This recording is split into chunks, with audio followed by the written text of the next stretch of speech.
La historia se repite dos veces, primero como tragedia y después como farsa.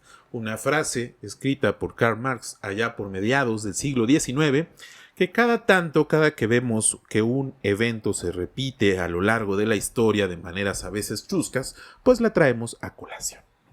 En este caso, el evento que me hizo pensar en esta frase fue el acuerdo de paz firmado por Donald Trump, el acuerdo temporal de paz firmado por Donald Trump de 60 días entre Estados Unidos e Irán, ¿no? Se firma una tregua cuyos acuerdos son principalmente favorables para Irán.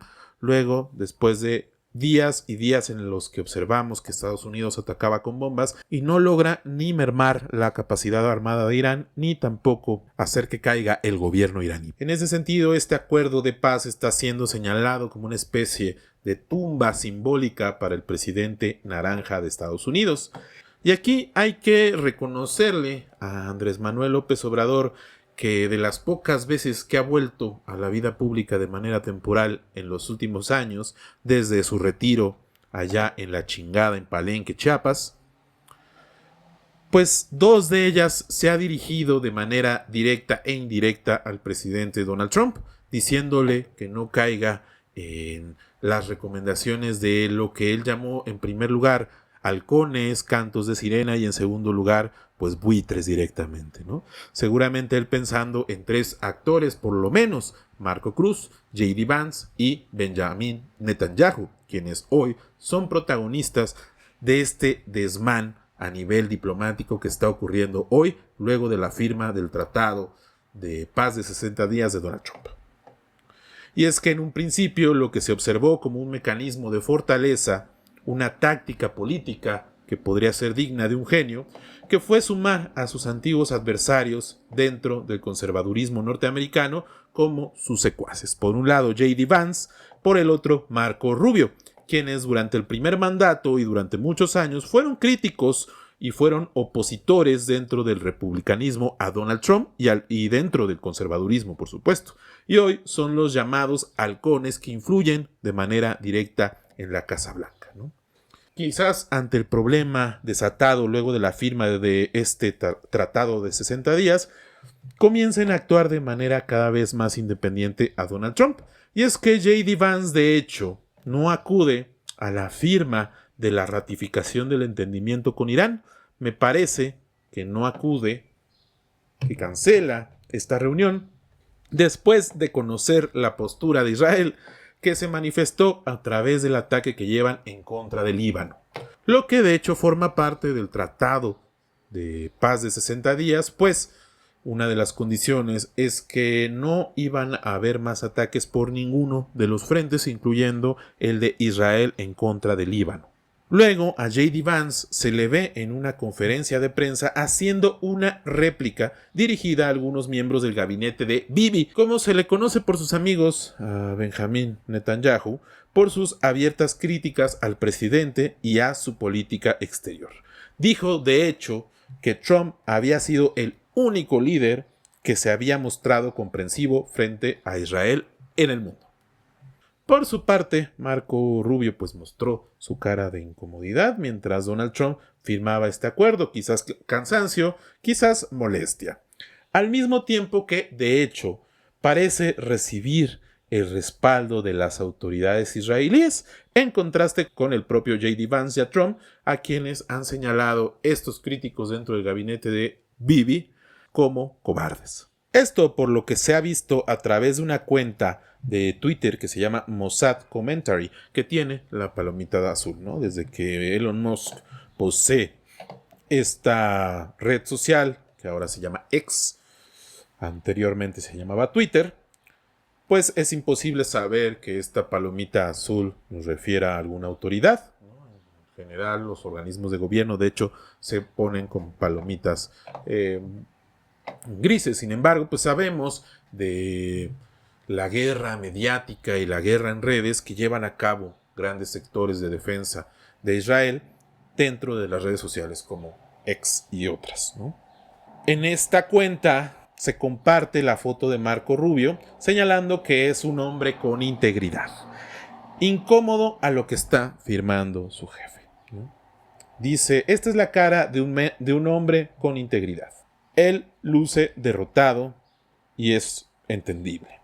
El trato que está firmado es 1000% algo que Marco Rubio nunca aprobaría, nunca soportaría si él estuviera a cargo. Pero él también es un patriota. Él respeta la administración. Él entiende la cadena de mando. Aguanta ahí, Marco, le dice finalmente, en 2 años, con un acento bastante seductor, tú quizás estés a cargo. Aquí ya vemos cómo algunos actores, quizás del Mossad, quizás otros actores dentro del sionismo, pues están apostando por Marco Rubio como el sucesor, ¿no? Esas cartas que Andrés Manuel López Obrador, ese tweet que en algún momento expresó Andrés Manuel López Obrador para Donald Trump, diciéndole que no se dejara influir por estos hombres, está adquiriendo sentido después de algunos meses, ¿no? Viendo que estos son los 2 principales posibles sucesores de Donald Trump, al menos como candidatos republicanos a la presidencia.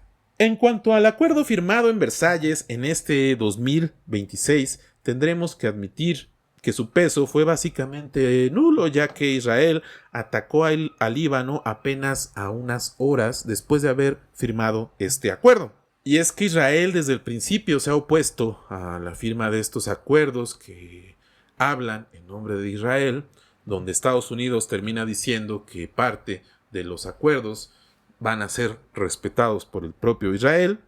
Desde el punto de vista, por supuesto, de Irán, Israel y Estados Unidos son un mismo actor. Sin embargo, estamos observando que quizás los sionistas dentro del gobierno de Donald Trump comienzan a tener fracturas. Y es que Israel, en realidad, no quiere incluirse en ningún trato de negociación que no incluya, por supuesto, la rendición absoluta de Irán en un sentido convencional del término. Regresando a esto de la tragedia, de la repetición de la historia en una segunda ocasión como tragedia, pues quizás hay que reconocer también que Donald Trump no es más que un síntoma evidente de una enfermedad, de un imperio que está en decadencia, que va mucho más allá de él, ¿no? De fondo se trata de observar el cambio en la naturaleza de los conflictos, ¿no? En el momento actual, en donde es claro que la vida sería insostenible si la guerra se llevara a sus máximas consecuencias, es decir, a través de bombas nucleares, tampoco se puede esperar una rendición absoluta en un término convencional de guerra de alguno de los participantes en los distintos conflictos que se llevan a cabo, ¿no? Como se ocurriría con la Alemania de finales de la segunda década del siglo XX, allá por 1919, cuando se firma el Tratado de Versalles, declarándose el fin de la Primera Guerra Mundial. Y es que hoy los conflictos son distintos en cuanto a sus objetivos, pues no se espera un desarme como una solución. De hecho, todo lo contrario, se espera un compromiso comercial que incluya compromisos comerciales en un sentido militar. La compra de armamento, la compra de tecnología y ya en los últimos años, por supuesto, la compra de sistemas de inteligencia artificial que esperan venderse al por mayor a través de las instituciones de seguridad norteamericanas que cooperan en el exterior, ¿no? En muchas ocasiones en esta misma cápsula he expresado que tengo la hipótesis de que los sistemas militares y armamentísticos de los distintos países se están fusionando con los mercados, ¿no? Y de hecho, la economía en Occidente cada vez es más dependiente de la producción armamentística, del envío de tropas y finalmente pues de la obtención de recursos naturales de los países atacados, ¿no? De la venta de armamento, etcétera, etcétera, etcétera. En el fondo, la guerra y el crimen son la verdadera mano invisible del mercado dentro del capitalismo de Occidente. Y bueno, pues basta preguntarnos algo sobre esta conclusión de la guerra cuando se ha visto que la firma de un tratado de paz se continúe por la declaración de ambos participantes como triunfadores, ¿no? Como vencedores, como los que lograron hacer que el otro se rindiera. Y sobre todo cuando hemos visto que al menos uno de estos actores que se declara a sí mismo como vencedor, Estados Unidos, tenga que invertir en una maquinaria tan gigantesca en redes sociales y medios de comunicación para seguir proyectando que ganaron, ¿no? Si uno Si uno habla de política, si uno le interesa la política y se va a redes sociales, tanto en X como en Facebook, va a observar un sinnúmero de publicaciones que hoy están hablando de que Irán no ganó, sino más bien fue Estados Unidos, y de hecho dicen Donald Trump, ¿no? Directamente hablan de su persona, ¿no?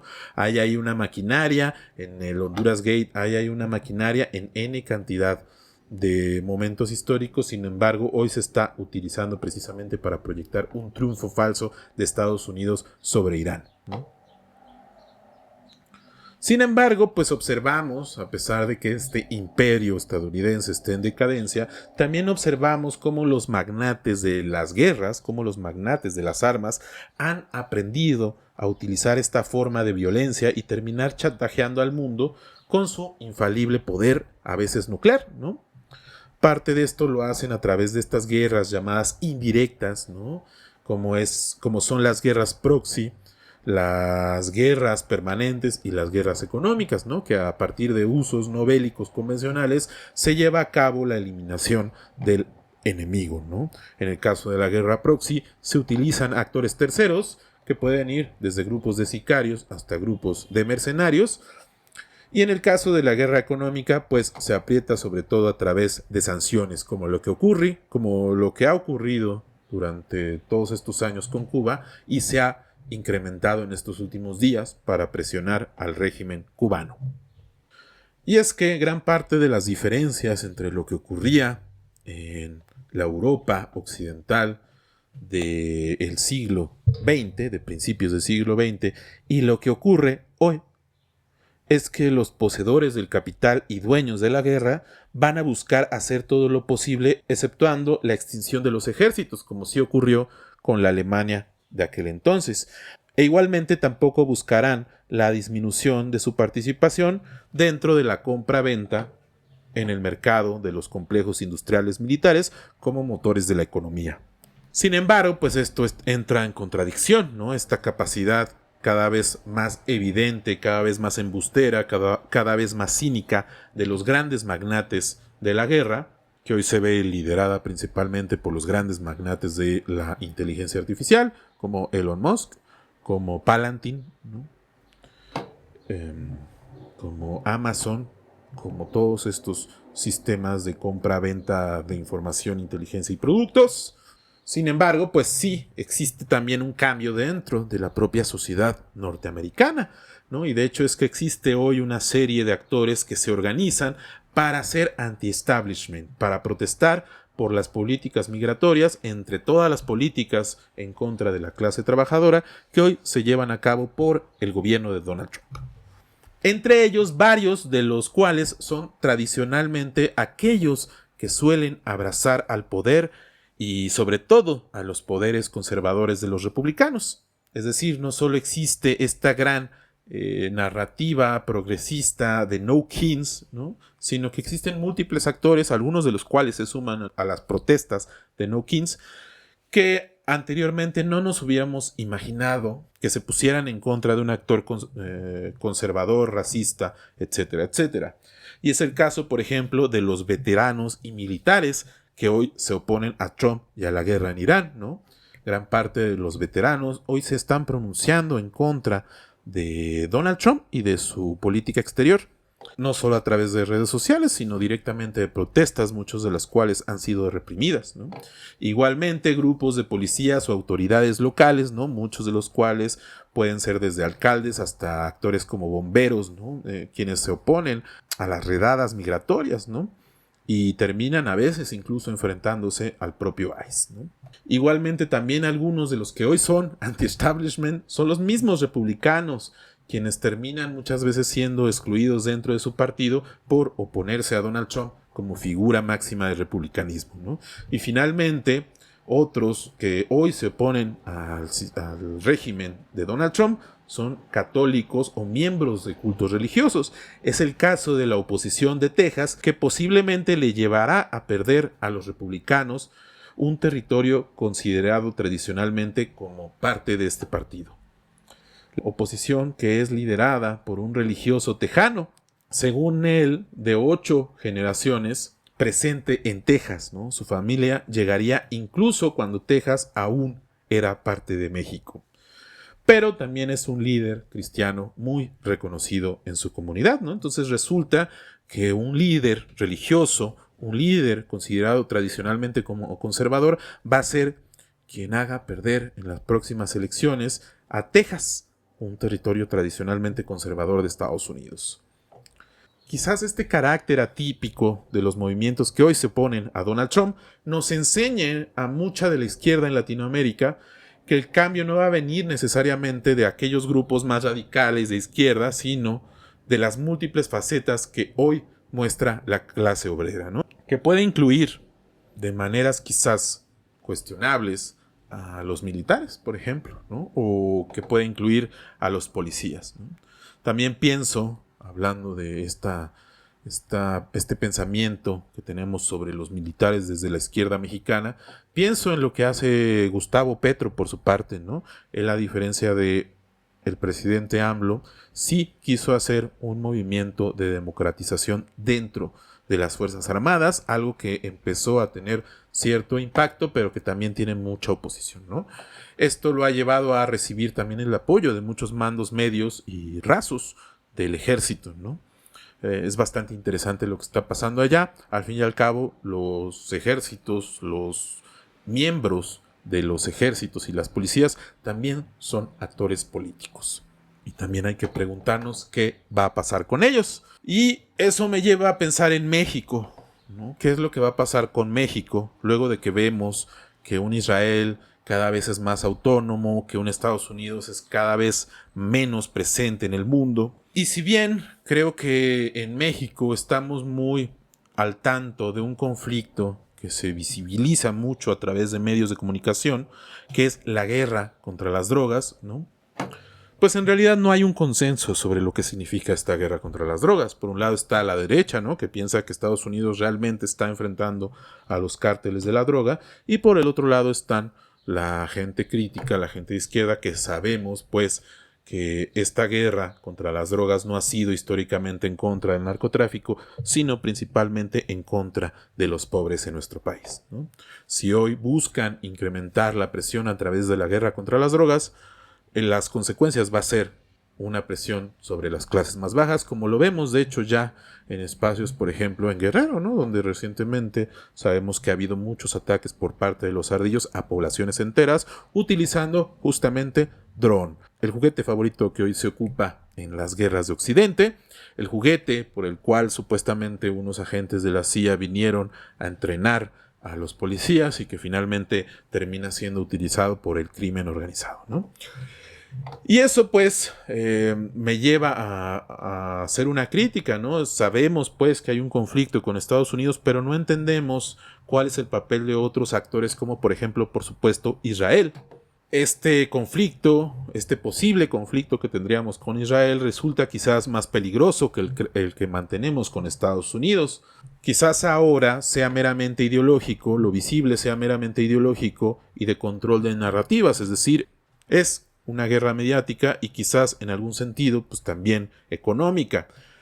Pero hay ahí algo silencioso de nuestras relaciones con Israel que nos hace preguntarnos qué vamos a hacer con el elefante en la habitación. Si vemos a un Israel cada vez más autónomo frente a Estados Unidos e incluso a veces encima de Estados Unidos, lo que ha logrado a partir, sobre todo, de sus estrategias financieras y mediáticas.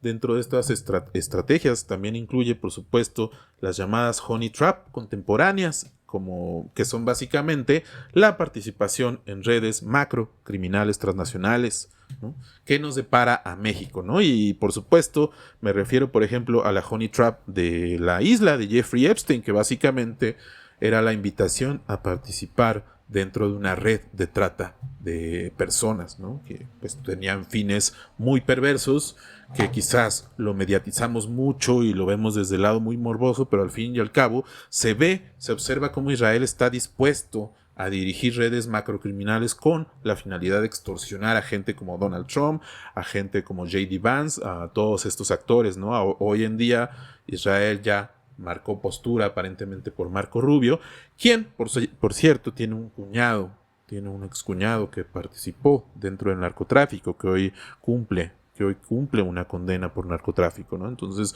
ahí no disminuyamos la importancia de Israel dentro del narcotráfico en México, sobre todo en este aspecto de venta, tráfico de armamento, de entrenamiento. Los mismos Gafes, los Zetas fueron entrenados en Israel, ¿no? Entonces, no disminuyamos la importancia que tiene Israel dentro de la llamada guerra contra las drogas, ¿no?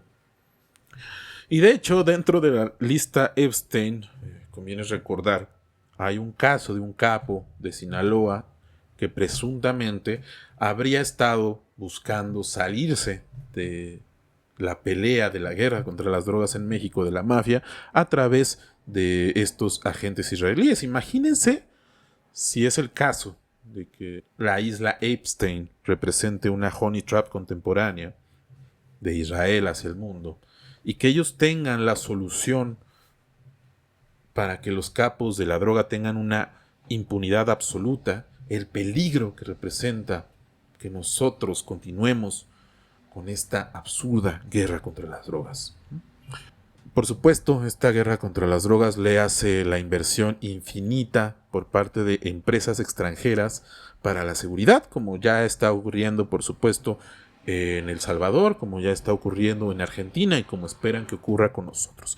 Esto fue Macro y Micro para el canal de Jesús Escobar Tobar. Mi nombre es Pedro Iniesta y espero que estén teniendo un excelente sábado. Nos vemos en la siguiente entrega. Hasta la próxima.